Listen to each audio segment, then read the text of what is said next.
ኢንዱስትሪ ፓርኮች ፋይዳ አላቸው ወይ? ምን ጥያቄ የለውም።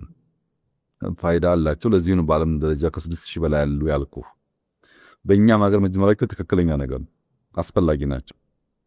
አካሄዳቸውን መፈተሽ ቢያስፈልግም ኢንዱስትሪያል ፓርክ በጣም አስፈላጊ ነው። አንደኛ ኢንቨስትመንት ለመሳብ ከተበተነው ፋብሪካ ይልቅ ኢንዱስትሪያል ፓርክ ሞር ተመራጭ ነው። ሞር ኢንቨስትመንት ሊስብ ይችላል። ሁለተኛ የመሰረተ ልማት ወጪ ይቀንሳል። እዚህም እዚያም ምሳሌ እዚህ ጋር ፋብሪካ ካለ ለሱ ኢነርጂ፣ ለሱ መንገድ፣ ለሱ ውሃ ከምትል አንድ አካባቢ ቢሆኑ የኢንፍራስትራክቸር ኮስት ይቀንሳል የግድ ስለሆነ። ሶስተኛ ቅንጅት ይፈጥራል። አንዱ ለአንደኛው ግብዓት፣ አንዱ ለአንደኛው ተጋሪ ሊሆን ስለሚችል ቅልጥፍናን ይፈጥራል። ለአስተዳደርን ይመቻል። አንድ አካባቢ ሲሆኑ በአንድ ማኔጅመንት ልትመራት ትችላለህ። በጣም በርካታ ጠቀሜታዎች አሉት። እንዳልኩ ግን ልክ እንደ ኃይለ ሥላሴ ጊዜ የዴቨሎፕመንት ኮሪደር ወይም የሬልዌይ ኮሪደር ቢከተል ኖሮ ሳይበተን ማለት ነው። ፓርክ መሆኑ ብቻ ሳይሆን ፓርኩ ራሱ ለኢምፖርት ኤክስፖርት በተመቸ አቅጣጫ ላይ የሰፋ ከሆነ። የቀድሞ አካሄድ ችግሩ ምንድን ያልክ እንደሆነ አንደኛ ቦታ ምርጫ ነው።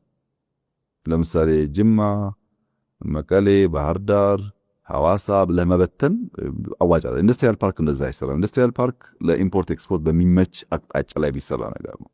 አግሮ ቢሆን ችግር የለውም፣ ግብአቶቹ አርሶ አደር ስለሆነ። ኤክስፖርትን ታሳቢ ያደረገ ስራ እየሰራ በየክልሉ መበተን ግን ሁለተኛ ብድሩ ነው። 1.6 ቢሊዮን አልኩ አይደለም፣ በጣም ኮስትሊ ነው፣ በጣም ውድ ነው። በኋላ እኛ ለምሳሌ ቦይለሚ 3 የጀመርነው አለ። ቦይለሚ 3 የጀመርነው የኢንዱስትሪያል ፓርክ ሳይዝ ከጅማው ከአንዳንዶቹ ጋር ይተካከላል፣ በሳይዝ ከባህር ዳር ጋር ይተካከላል። ዋጋው ግን በግማሽ የቀነሰው። እኛው የምንገነባው ቦይለሚ 3 ላይ በኳሊቲ ይሻላል፣ አያንስም። በኮስት ግን ያኔ ከተገነባበት በግማሽ ያንሳል። ስለዚህ 1.6 ቢሊዮን ዶላር የነበረው ወጪ በግማሽ ደረጃ ቢገነባ አንደኛ ዕዳ ይቀንሳል፣ ግማሹስ የት ሄደ የሚል ጥያቄ ደግሞ ያስነሳል።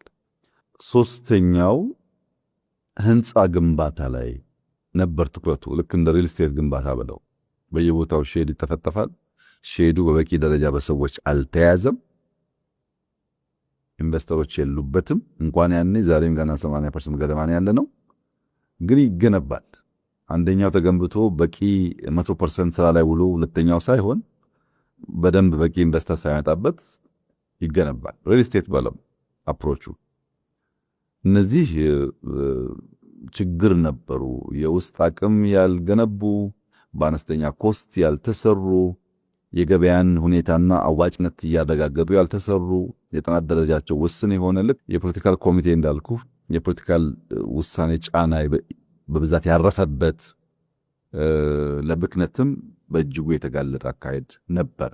ከዚያ የተከተልነው አካሄደኛ ምንድነው? አንደኛ ከኤክስፓንሽን ወደ ኦፕቲማይዜሽን እንቀይረው ነው።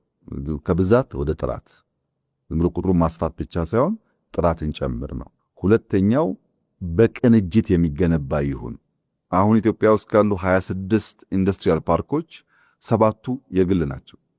መንግስት አመቻች መሆን አለበት፣ የግል ኢንዱስትሪያል ፓርክ እየሰፉ መሄድ አለባቸው የሚል አቋም ስለነበረን በዚህ አግባብ ነው። ከነዚህ ውስጥ ለምሳሌ ኤኤምጂን ወዳም ብትወስድ ከኛ ኢንዱስትሪያል ፓርኮች እውነቱን ለመናገር ይሻላሉ ናቸው። ምሳሌ ኤኤምጂ በጣም የሚገርም ኢንዱስትሪያሊስት ወጣት የሰራው ፓርክ ነው። እዚህ አቃቂ አካባቢ በፈለከው መመዘኛ እኛ ከሰማያቸው ኢንዱስትሪዎች በሼር ስፋትም በጥራትም ይሻላል።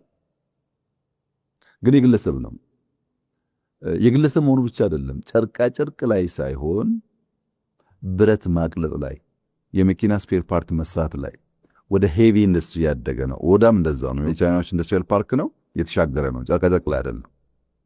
ሰፊ ናቸው፣ ኢንቴግሬትድ ናቸው። የኢንዱስትሪያል ፓርክ ቁመናን ያሟሉ ናቸው። የፕራይቬት ሴክተር ናቸው። ምንም አይነት ብድር ኢትዮጵያ ለዛ አልተበደረች። በውጤት ደረጃ ከመጣ ግን በእነዚህ ኢንዱስትሪያል ፓርኮች የሚሰሩ ምርቶች ከኛ ፓርኮች የተሻለ ፋይዳ ይኖራቸው ይሆናል እንጂ ያነሰ አይሆንም። ቅድም እንዳነሳውልህ የግንባታ ወጪ ለምሳሌ አረርቲን ስንገነባ፣ ቦይለሚ 3 ስንገነባ መልኩን ቀይረን፣ አረርቲ በሎካል ኩባንያ ነው የገነባ ነው። በወይለም ሶስት በውስጥ ኩባንያ የገነባነው ኮስት በጣም ቀንሷል። ስለዚህ ቀንሰን መገንባት እንችል ነበር ማለት ነው። ስራ ማስጀመርና ምርታማነት አብዛኞቹ ፓርኮች ላይ ወደ ስራ የገቡት ከለውጥ በኋላ ነው። ፓርኮቹ ነበሩ እንጂ ወደ ስራ አልገቡም ነው። ከለውጥ በኋላ የመጣ ውጤት ነው።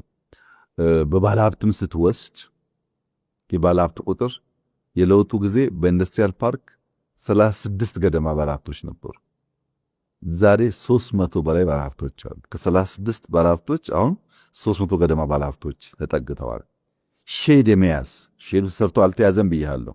ያኔ ያለቁ ፋብሪካዎች ፓርኮች 3 ብቻ ነበሩ፣ መቀሌ፣ ኮምቦልቻና ሐዋሳ። እነሱ የተያዙት 45% ነው። የመያዝ አቅሙ 45% ብቻ ነበር። ዛሬ ግን 88% ደርሷል። እነዛ ብቻ ሳይሆኑ በሙሉ የተገነቡት ማለት ነው። በርካታ ሰዎች እየገቡ ስለሆነ ምርታማነት ፕሮዳክቲቪቲ ያኔ 40% ገደማ ነበር። አሁንም 50% ደርሷል። ይቀረዋል። አሁን ተሻሽሏል፣ ግን ይቀረዋል።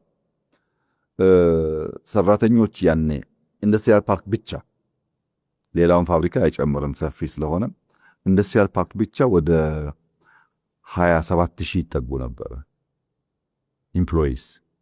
አሁን ከ90,000 በላይ ደርሰዋል ባለፉት 5-6 ዓመታት ማለት ነው። ኤክስፖርትን ብትወስድ በለውጡ ጊዜ 51 ሚሊዮን ዶላር ነበር ከኢንዱስትሪያል ፓርኮች የሚገኘው። በሚቀጥለው ዓመት ግን ካለም ጥርጥር ከኢንዱስትሪያል ፓርኮች ብቻ 1 ቢሊዮን ዶላር እናገኛለን። በኤክስፖርትም ለውጥ አለ፣ በኤምፕሎይመንትም ለውጥ አለ፣ በስራ ዕድልም ለውጥ አለ፣ በሎካል ትስስርም ለውጥ አለ። በነገራችን ላይ 60% ገደማ ኢንዱስትሪያል ፓርኮች አሁን በሎካል ኢንዱስትሪስ የተያዙ ናቸው። በለውጡ ጊዜ ግን አልነበረም። 2 ሰው ገደማ የነበረው ኢንዱስትሪ አልነበሩም ሰዎች። አሁን ሎካል ኢንዱስትሪን የማገዙ ጉዳይ ሰፍቷል። እና እነዚህ ጉዳዮች ተደማምረው አሁን ባለው ሁኔታ ኮንቲኒቲን ለማረጋገጥ ሙከራ በመደረጉ በኢንዱስትሪያል ፓርኮች ላይ ያመጣነው ውጤት፣ በማኑፋክቸሪንግ ላይ ያመጣነው ውጤት በቁጥርም በኢምፕሎይመንትም በኤክስፖርትም በከፍተኛ ደረጃ ተሻሽሏል ብሎ መውሰድ ይቻላል።